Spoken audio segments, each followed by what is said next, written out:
দুই শালিক ধারাবাহিকে এবার কিন্তু গৌরবকে ধরার জন্য ঝিলিক সেই পার্টিতে চলে আসবে, যেই পার্টিতে গৌরব একটা ব্যাচেলর পার্টি করবে। গৌরব তো এখানে সকলকে বলেই দিয়েছে সে সিঙ্গেল, সে আবার বিদেশ চলে যেতে চায় এবং ঝিলিকের সঙ্গে তার আর কোনো সম্পর্ক নেই, কারণ সে ঝিলিকের ওপর ভীষণ রাগ করে আছে। আর ঝিলিকও কি কম নাছোড় বান্দা, ঝিলিক তো তার পিছনেই পড়ে আছে।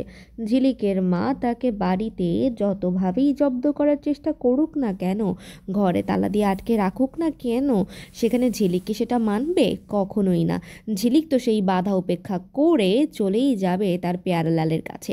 আর সেই পার্টিতে গিয়ে সে হাজির হবে যে পার্টিতে গৌরব মেয়েদের সঙ্গে ডান্স করতে থাকবে।